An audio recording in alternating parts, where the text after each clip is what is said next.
maintenant mieux ouais on s'allume any of them no any a dog elle single mother webo you just allow ya in you one wa e wu dog who ma show e mo no ka bi ene ya iti with two wa papa what do ni aka jo ni aja wa gbe you know mommy because it only thing when you line no very well wa ti agwa lo a here re ojo na we to wa na ilatiana uwe ari je popo na ya uwe mo pa wa ya popo no ka inwe je popo to ye pa ma no ko ye abo je ni kabo maintenant mieux ouais on s'allume any of them no any a dog elle single mother webo you just allow ya in you one wa e wu dog who ma show e mo no ka bi ene ya iti with two wa papa what do ni aka jo ni aja wa gbe you know mommy because it only thing when you line no very well because not permanent aware in your brother bon the notion is professional is sitting here ni ama gemare ni gemare no do wa na wo wa ni ikede do ya ati to ke obi okani diga muere o me wo wa be eya demand you wa mommy on the 18th of October ma visit to one one na 3 bedroom flat wa ti agwa lo a here re ojo na we to wa na ilatiana uwe ari je popo na ya uwe mo pa wa ya popo no ka inwe je opoto ye pa ma no ko ya abo je ni kabo maintenant mieux ouais on s'allume any of them no any a dog elle single mother webo you just allow ya in you one wa e wu dog who ma show e mo no ka bi edo bagbedo sagbe wa atiare wa acha wi pe no wo ani re yan of your moye school wa atiare yan of your moye school ozonu makon no ma no yo bo gbe mo single mother na obi e se no you what does se no bi ene we me bi opa okun ni o be luwe na niyan apa obobo kan ye gwi a emi nu wa ma mi eri wa mi wani kpeno re obunu nnukwu eri wariye ona single mother eri wana do riye wana do wa single mother eri wariye ni ku na mu wa nuda wa gwale be nuda wa gwale ki wari unle yi upo ne bu mari amaru ebogede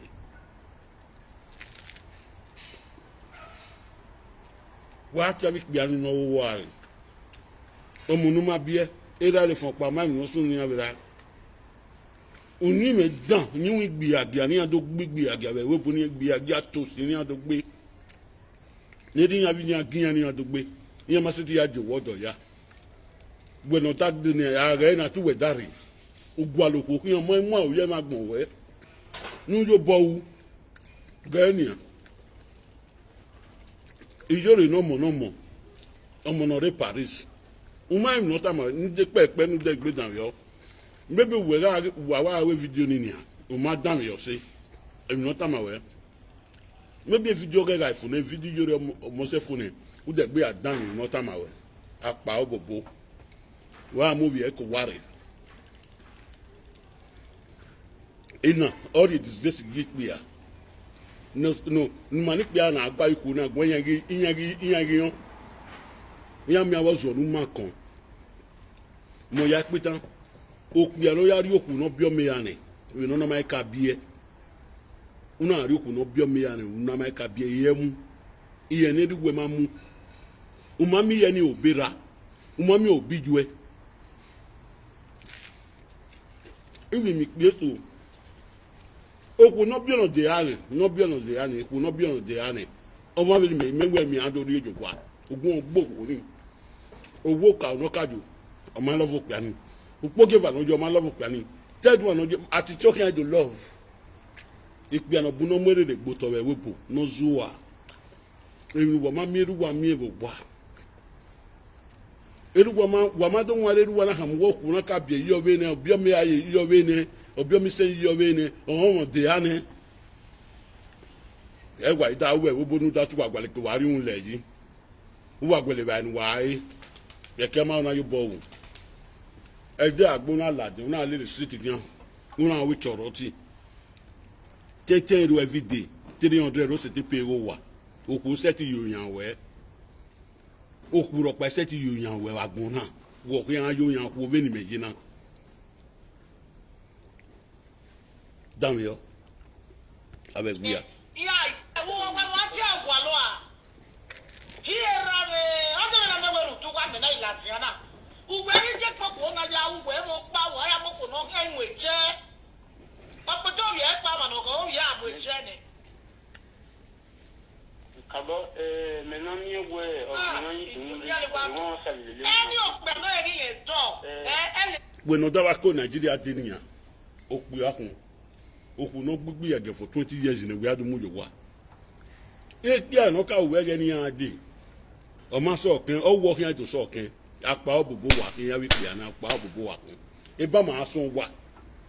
abi ko na ma so mu aye mi odo be bo na sisi yan we fi yin ya to si ni agwani gwere ge okuni oku o fa mo we na owo no ma bi opa gbono ma bi opa wa je gboko we na wo oku o time awe na okuni wi yan time awe na all time wa ni pe ara okuni wi yan all time wa ni pe ara ma bi opa wa je gboko na wo dam yo pa no bobo dam yo eni okpe no eri ye do ele single mother webo just alogba ya inu kwa wa iyan ra lowe awe single mother ra lowe e ba na do ka we o ma love over yen nno me di mo bi e o we me love abi o we me love ama we love am abi love am I will love more but iyan do lu advantage in we no pia ni iyan do ya we ki ta kun e omoni abi ni we akin agwegun self u ba be gbebo and the right thing wa take am money o give na anyi e bagbon we akwegwo money gun opia bin medina ne me na bi oku no bi ne me bidi gwe bi na bi agwo bi me gui bo mi awe mi dan eri mi abi agwo mo na gbu but abi ku na ikwe eso gata we you no be father work we wo dey right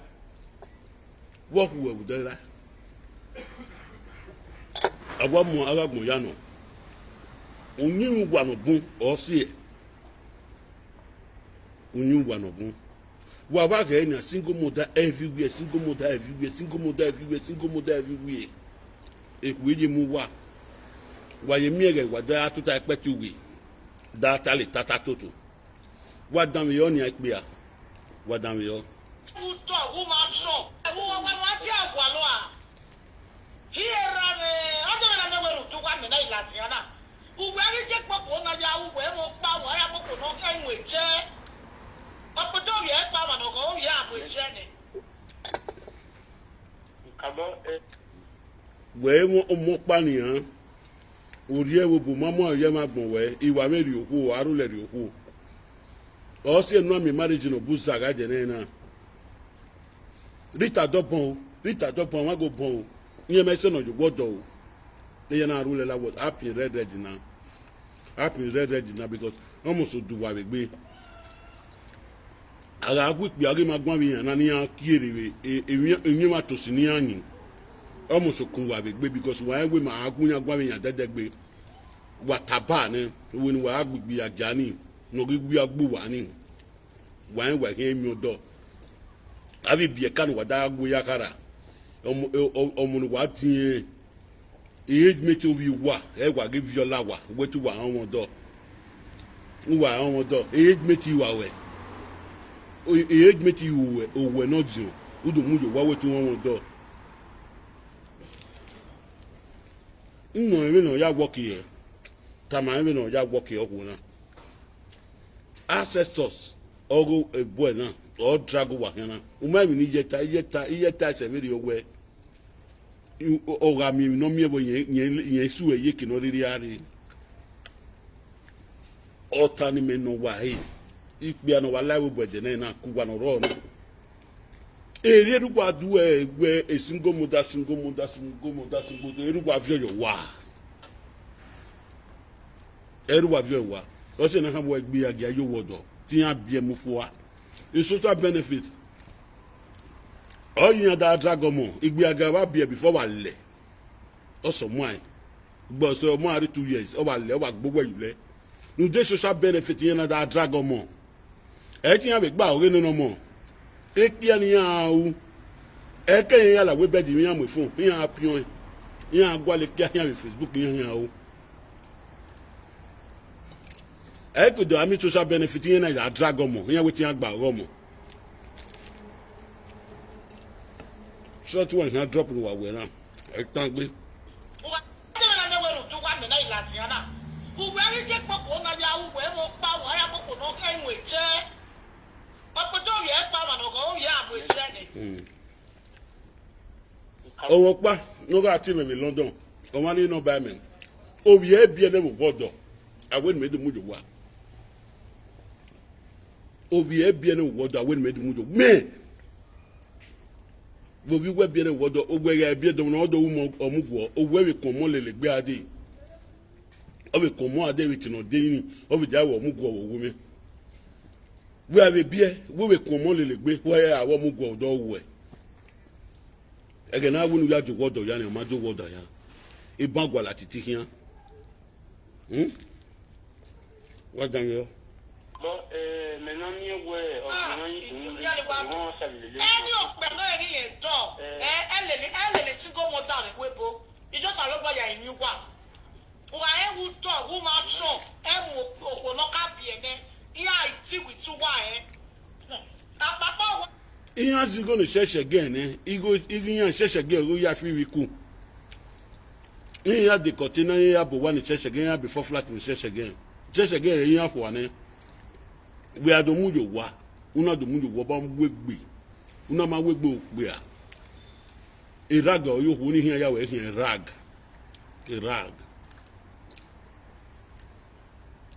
sese gen ga yigi yan fi ku do eminira meta me ga yan fi ku ona re sese gen oku na re sese gen ojo papa jo gbowo wa egbe anyu gbe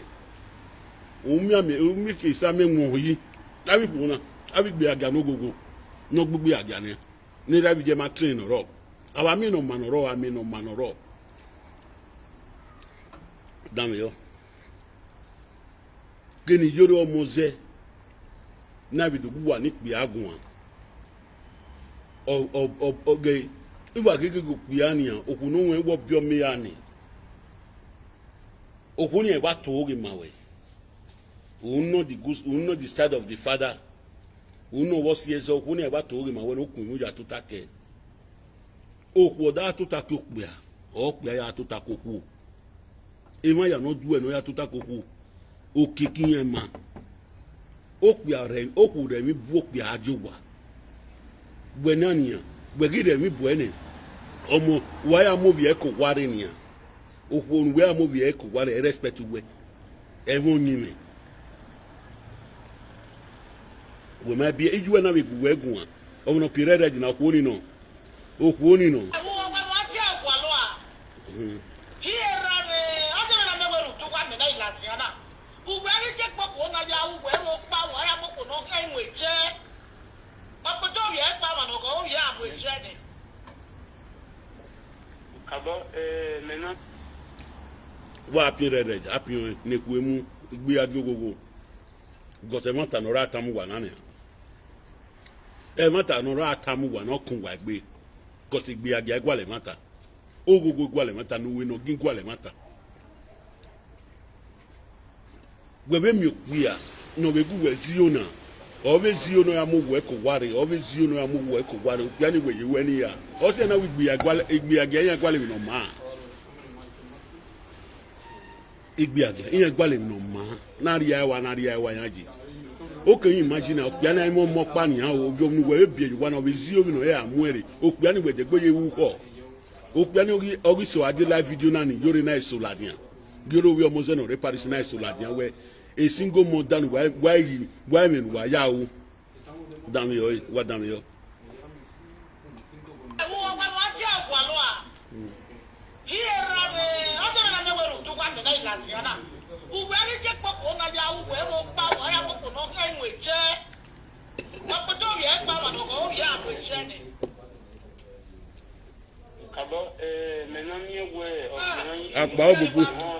akpa obobo ko we kakabo akpa obobo pe an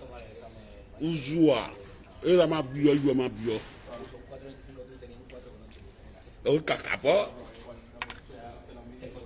eguya ho wọ́n ma no buana ma no temata na oku iyan le ni ma God will begin to correct you people. Iya no watawa ni pe ana we o eri man ogun we the single mother wa no ka be me ane but even original de na was a France in we single mother e bara was the double single mother e bara was the James single mother e bara even you do come wa uga e water for my bien okwo we my bien no dafo okwo we my bien no bia no bien na reverse your car o reverse car when we regbe except no da fun ku no ro da fun na ku we oni me right no ya we regbe no da fun we wu so agba ge da fun wa wulo oni me right no ya reverse back egboku bi amu no to boy gba husband papa the man when I born for no good wo ogbo mo you are wa ma mi o 16 man o ritali we do no we o pe ni bi o me vala o wa ma no ri do mu ma to re awo wi ona awo wi e no ko o da wugan aya de kon ria 16 man o ritali we do ni o pe ni bi o me vala o wa ni mo pa na wo wa owo pe ani ma but ni ri do mu o ni do bia na wo ona awo wi e no ko e o se iwe do wa pa sori ari adekun mabe ipia be wa ya ku be ni pia ya pasu wa yi eri wa adekun ovi eri yan bi ya pasu wa yi o se wa na mi no bunye do bia ni ri fa bia ni ri a bia ni ri ni gba izi egboja tawo ohori oja wo wodo izi ma ya fefefe no bia li me yan ri oja wo wodo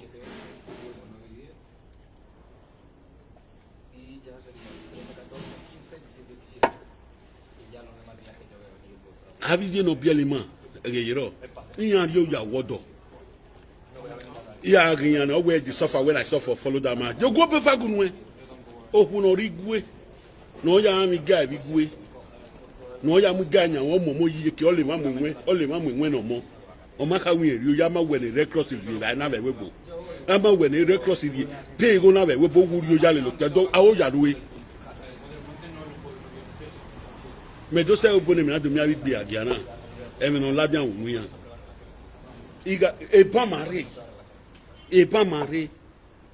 you people must learn because in give you work imoni wa bia o say na we new generation why do mu yan ya cause wa ria ni wa condemn ira ma bi wa ju ma bi wa igbe agia no gogo wa kin sunu de moni wa do biele we bo e ma oni ma dollar o say ma na ka we new generation cause ma ri again wa we yan 4 years ya ri again wa we petu we igbe agia we mi no ma ave no we no ma no ro ma we yan official me ro wodo yan go pe aro wa de na odafiyan we tayan we yan odafiyan na we gay yan ma we yan but their fruit we shall know them we petu we na ma beg yan dan we on yan waje gboko be yan na o ma bi opa e ba na na we mi okpi no zuwa no wa o we wetin in love o no madam I love you we madam o ga mi no go alone o gbewe zabako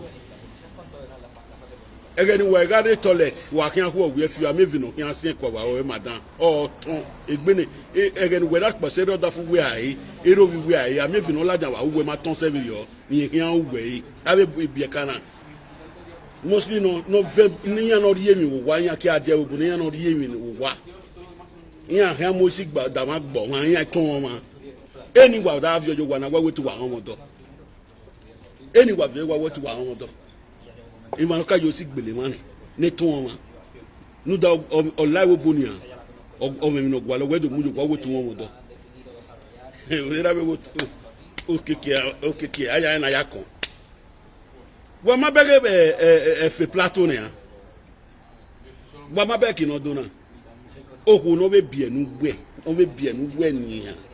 o mo ku ya be bienu 15 years o vie no jo we na ya lo ye ke wa ma bege because emi dan ya iye ge ya wa ge ya to ku o so wa viole lo wa na we no paso pe aye ma settle down we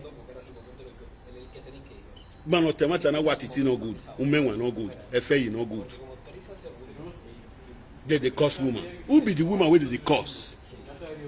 who be the useless women wey dey curse asawo kobo igbe aga no gogo nu ege abegwia ni ihu no me pe abogwa ipe ase ti gunya go ma bebege no opia na nwunye na ne ya opia na nwunye na na onwe mi ni yore tamawe owo ku no ka bia na eje ba wunya ga zelowe eri abi ku oku ni lu abi bia na avio yo wa abi kiyan ke mumu deju wa iyan ke mumu deju wa yan wunya mo do wo wa iyan be ba be do mo so la da be ba de mo la jan live video o wunya mo do so ni pe kiyan no call that line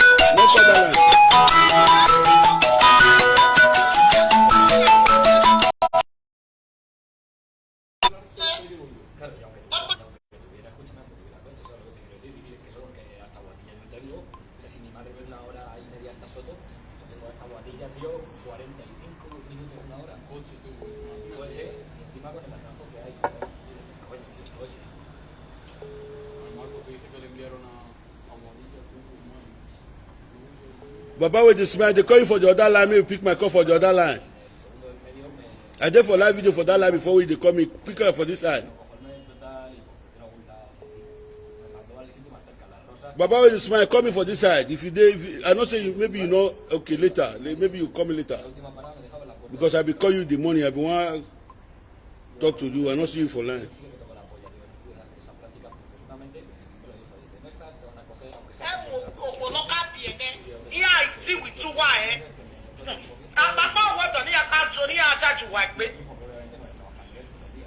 You know, mommy, because it's line, not very well. Wabere area ya wono temata be community area ya mi wono diama be community oku ogwana o baba with the spec call the other line I take a flash you just now oku ogwana ogu wagwana wanikbia beno ogu wagwana wawe e mata no remi odo ofie ma wa dami yoyi wa dami oku na wa dami yoyi wa ya on Everybody ala mi ko down on la dian le denena here we present here that instructed because of temata ma bi pe ani o temata ma bi pe ani gbe kini abi ko na to wa dan yo agwalo a here de odere na we rutu kwa me na ilatiana ugwe ri je popo na ya ugwe mo pa wa ya mo no ka imu eje opoto ye pa ma no ko ya mu eje ni no period na wa mo episode wa send e no period wa abi ko down we na abi gbe aga no gogo no we kin if you na hina wo ka je pako na hina because e ma ta o da bi gbe no ro wa le gbe anyon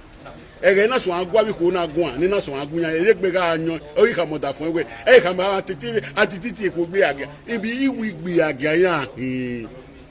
igbe aga no gogo yan ere gbe ga anyon nyo be period na because e ma ta no ro atemata ni egbe anyi an period ege na so adi with yan eri ebi wa mo fun edopa atiti e ti okegbe age na bi yan tekin egbe age yan dogbe egbe age yan e de ro mo fun mese cause no opelo no be ni maji oku se ti control man ma control oku ima wo ko yan wi se wo ta se no yan ima wo ko ma wo ko yan to our taste damn yo. What damn yo? Ni ọ̀pẹ náà ni yẹn dọ̀. Ẹ lè single mother rẹ̀ wébo. Ìjọba àlọ́gbọ́ ya ìní wà. Wà ẹ́ wú. Where me pièce o we fio wa de udu man oba udu ni kaaye abe no do one single mother yan afio mo le yekimoto yan lupo direct we ni ko ni ke lupo yan ali yekimoto ko sister we ni za ije yan wo oro wa we ni za bo drop yan we ni na mu talawo yupo ni sa era stroke yan o le yekimoto yan o ka de o we ajebo de vino re wa de o owe ire nwa iro we posi we ya de vino re ajebo keso wa won vino fo de no make na do go ga bien no make na because we can trailer lane e can trailer lane pick up ya gala we pick up na maka abo mwefu e ona maka abo mwefu e say e no over abu wa man be ma fe ko afile kere afu we I can't even drop a back. But yeah, new generation, you people must change. Because my set here, man, I'm winning my own one. And we do reafu. My baby no okuni wa do tamik biania. Okuni wa. Odo gwa dam yo wa okuni wa e no do tamik biana. No, who ma chon e no ka biene. Yeah, it with two why. Owe okwoni wuwata na wo una enwari single mother we bu no ma me action owo nu weri yi owo popon owo pia na ka bie na yan do yadu egbe una ma me action don't marry them mostly na be igbi akia no ka be gbigbi akia na for 10 years 15 years owo nu weri yi do na egwu action you cannot control them also na me abi kuoni no we live you presenter no ka gbegbe ya giane nu wi yan ge gini also na me pe ni avio wa set gun yan gun ipe ni avio wa set gun yan gun because they are not capable to be a man. They are not capable to be a man. They are people purpose. A people purpose have we no man negli ne we dia book mo yan. What am you?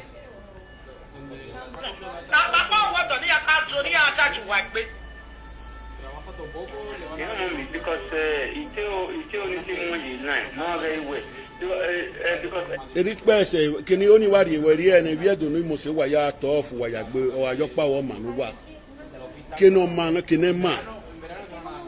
When you were now, we have to learn from it. Maybe we I'm not just I can't wear Marok by my Barok by my Guru by man. But we have to learn Kakam wagon up by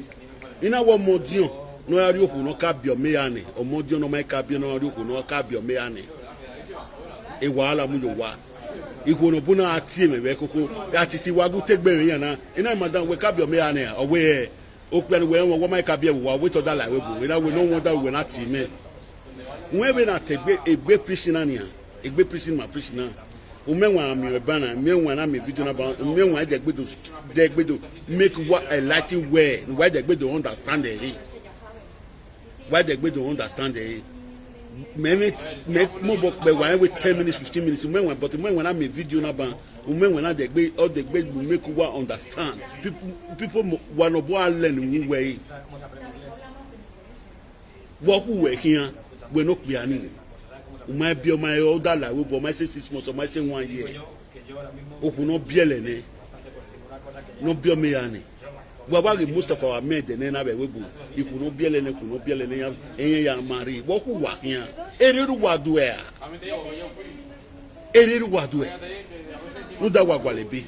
no da wa gwalo wa kian aye ni we na lele street from street to street from morning till night national lele street una se ti a save 10 euro every day 10 euro c'était à save every day. You can pay your house rent. You ya gwa lo kokunya no ya to tak. If you donate do 10 you drop ese na wa ya kin azekpe wa go make a video na no go viral.